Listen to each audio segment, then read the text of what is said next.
जहां शिक्षा बनती है सफलता की पहली सीढ़ी, जहां हर विद्यार्थी के सपनों को मिलती है नई उड़ान, ज्ञान शिक्षा सेवा के संकल्प के साथ पढ़ेंगे आज बढ़ेंगे कल। तो BVS एकेडमी ऑनलाइन कोचिंग में आप सबका स्वागत है। धन्यवाद। बच्चों, एक सवाल बताइए कि पूर्णांक को अंग्रेजी में इंटीजर्स कहते हैं, लेकिन गणित में इसे जेड से क्यों दर्शाया जाता है, आई से क्यों नहीं? इसका जवाब मैं वीडियो के अंत में बताऊंगा, इसलिए वीडियो को अंत तक जरूर देखिए, तभी समझ में आएगा। नमस्कार विद्यार्थियों, स्वागत है आपका BVS एकेडमी ऑनलाइन कोचिंग में। मैं हूं विनोद कुमार। आज हम कक्षा 7 गणित के अध्याय पूर्णांक की प्रश्नमाला 1A को आसान भाषा में समझेंगे। तो पहले कंसेप्ट समझते हैं कि पहला कंसेप्ट समझिए, क्रम विनिमय। क्रम विनिमय, इसको जब पूरी कंसेप्ट को आप समझेंगे तभी आपको ये पूरी चैप्टर समझ में आएगा। क्रम विनिमय हम क्या समझाना चाहते हैं, पूरी बात समझ में आने लगेंगे। क्रम विनिमय गुण, यदि दो संख्याओं का स्थान, यदि दो संख्याओं का स्थान बदलने पर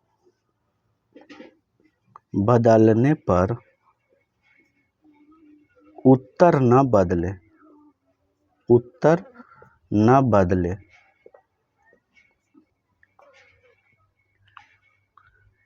जैसे 3 जोड़ 5 बराबर 5 जोड़ 3, दोनों एक ही चीज़ है। 3 को 5 में जोड़िएगा तो भी आएगा 8, 5 को 3 में जोड़िएगा तो भी आएगा 8। समझ गए? यानी इसको कह सकते हैं कि जब स्थान बदल गया है तो इससे कोई फर्क नहीं पड़ रहा है इसके उत्तर में, तो इस गुण को क्रम विनिमय गुण कहा जाता है। दूसरा देखिए, साहचर्य गुण। आप लोग चाहे तो इसको नोट भी कर सकते हैं, लिखते भी जा सकते हैं, इससे आपको परीक्षा में आसान होंगे। यदि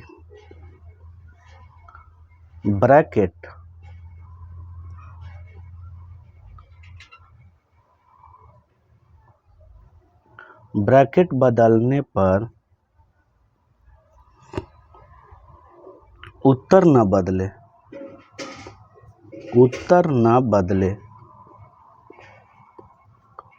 तब उसे क्या कहा जाता है?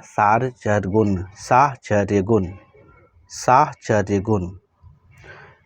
क्रम विनिमय गुण को समझ लिए, साहचर्य गुण को समझिए। 2 + 3 जोड़ 4 बराबर 2 + 3 + 4, दोनों में स्थिति एक ही आएगा, तो कह सकते हैं कि सिर्फ ब्रैकेट बदला है, इसके उत्तर में कोई हेरफेर नहीं किया गया है। तीसरा गुण समझते हैं, योगात्मक। इसको समझाने के बाद ही हम प्रश्नमाला को आसान से आपको समझा पाएंगे। योगात्मक, तटस्थक,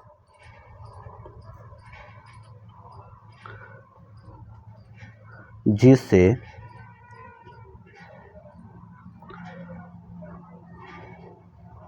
जोड़ने पर संख्या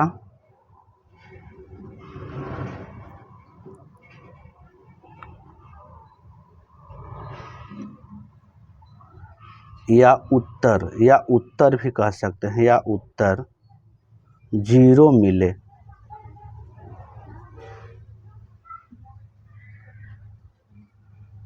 क्या मिले? 0 मिले।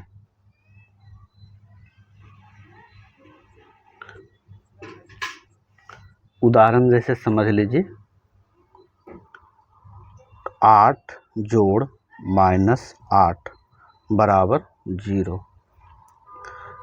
इसको ऐसे भी हम समझ सकते हैं कि जोड़ने पर 0 मिले तो योगात्मक गुण, योगात्मक तटस्थक। ठीक, अब सवाल पे आते हैं। पहला सवाल कह रहा है, पहला सवाल है क्वेश्चन, पहला कह रहा है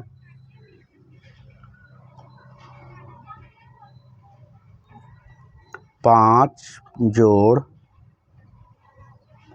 -3 बराबर -3 जोड़ 5।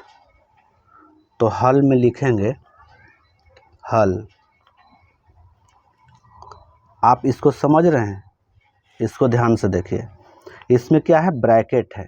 ब्रैकेट बदलने से, यहाँ पे ध्यान देखिए, ब्रैकेट बदलने पर उत्तर न बदले तो इसको कौन गुण कहा जाता है, साहचर्य गुण। लेकिन ये दूसरा चीज़ है, ब्रैकेट भी है। अब प्लस में इसमें आप देख रहे हैं कि इसका संख्या का आदान प्रदान भी किया गया है, उलट फेर किया गया है। तो इसमें हम लिखेंगे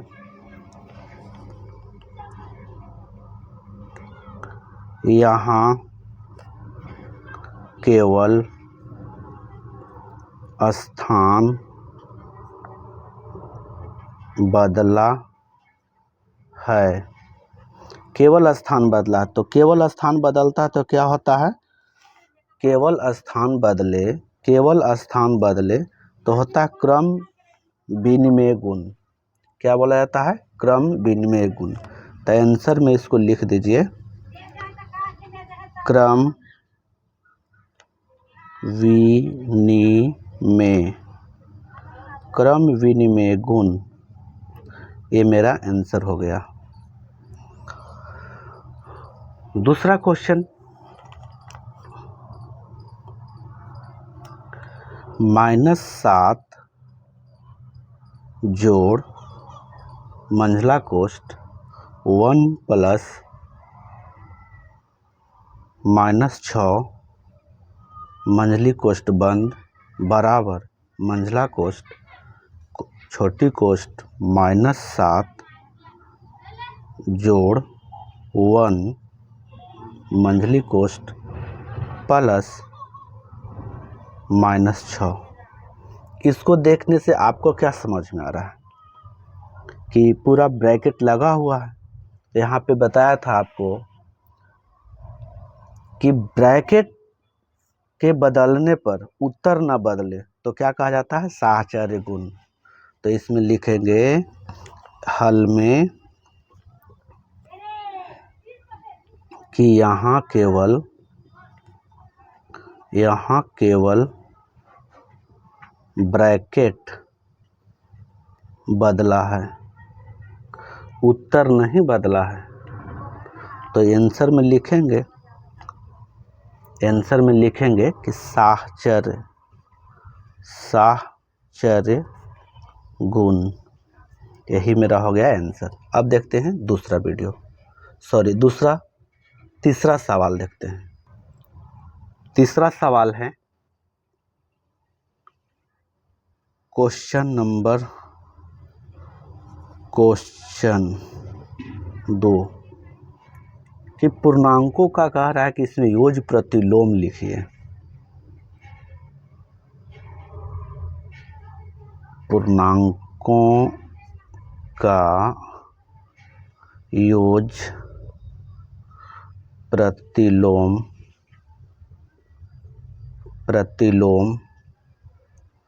लिखिए।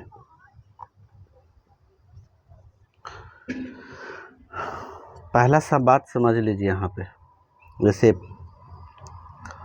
प्रतिलोम का मतलब होता है उल्टा, प्रतिलोम का मतलब क्या होता है, उल्टा। और यहाँ पे लिखिए संख्या 1 में है 10, तो 10 का प्रतिलोम उल्टा होता है, योगात्मक प्रतिलोम कितना होता है, इसका योगात्मक संख्या पहले लिखते हैं, यहाँ पे ढंग से लिख देते हैं। रुकिए, संख्या, यहाँ पे लिखिए योगात्मक प्रतिलोम। प्रतिलोम। जैसे पहला है 10, इसका होगा प्रतिलोम -10। क्यों होता है बताएंगे। दूसरा -3, इसका होता है प्रतिलोम 3। तीसरा -9, इसका होगा 9। चौथा है 0, तो 0 का होता है 0। अब ये कैसे होता है इसको समझिए। प्रतिलोम का मतलब क्या होता है, उल्टा होता है। संख्या रेखा पर हम इसको देख सकते हैं। जैसे 1 का उल्टा 1 होता है, 10 का उल्टा माइनस, समझ गए, सिर्फ ऋण बदल जाता है।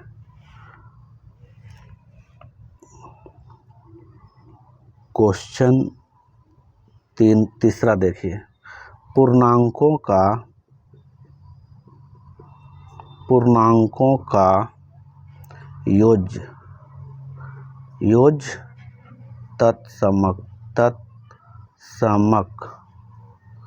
तत्समक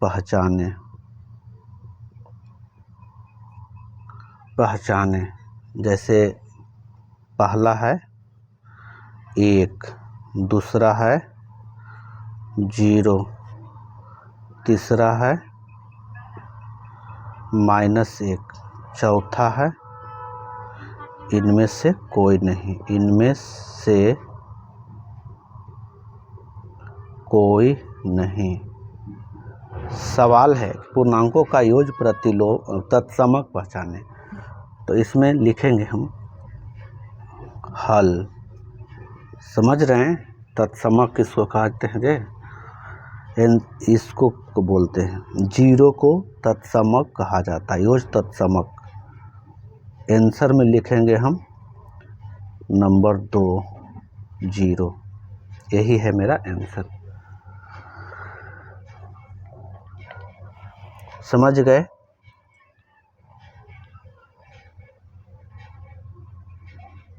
तो इंटीजर्स को जेड क्यों दर्शाते हैं बच्चों। इंटीजर शब्द जो है, आपको शुरू में बताए थे कि इंटीजर्स को आई से सूचित किया जाता है इंग्लिश में, लेकिन जेड से क्यों दर्शाते हैं। तो बच्चों इंटीजर शब्द जो है अंग्रेजी का शब्द है, लेकिन गणित में जेड जर्मन भाषा के शब्द जहलान से लिया गया है। जहलान जैसे समझिए, इंटीजर्स जो होता है ऐसे लिखा जाता है। इंटीजर्स जो होता है इसको पूर्णांक बोलते हैं। क्या बोलते हैं, पूर्णांक। इंटीजर्स को पूर्णांक बोलते हैं। तो इंटीजर्स को जब भी अंक को जब डिनोट करते हैं तो इसको जेड से सूचित किया जाता है। क्यों किया जाता है, क्योंकि जेड जो है जर्मन शब्द के जहलान से लिया गया है। जहलान से लिया गया है, समझ गए। जिसका अंग्रेजी में, जिसका वहाँ के शब्दों में, अंग्रेजी में नहीं वहाँ के शब्दों में जहलान का अर्थ जो होता है, इसका अर्थ जो होता है नंबर्स होता है। क्या होता है, नंबर्स। इसको भी संख्याएं के ही लिए उपयोग किया जाता है। नंबर्स का मतलब ही होता है संख्याएं। तो जहलान से लिया गया है, जो जर्मन शब्द का एक वर्ड है। जर्मन शब्द ये है, जहलान जो है जर्मन शब्द है, इसी से लिया गया है, जिसका अर्थ होता है नंबर्स। नंबर्स में संख्याएं। तो बच्चों ये बात तो आप समझ गए कि जहलान में जो शुरू में जेड अक्षर है इसी से लिया गया है, जिसको जेड से हम डिनोट करते हैं, आई से नहीं। समझ गए। तो यदि आपको यह वीडियो पसंद आया हो तो वीडियो को कर दीजिए लाइक, शेयर और सब्सक्राइब ज़रूर करें। अपने दोस्तों में शेयर करें। और कक्षा 7 से यदि 10 तक गणित की पूरी तैयारी के लिए हमसे जुड़ते हैं तो अच्छी बात है। BVS एकेडमी ऑनलाइन कोचिंग में। तो धन्यवाद, मिलते हैं अगली वीडियो में। तब तक के लिए धन्यवाद।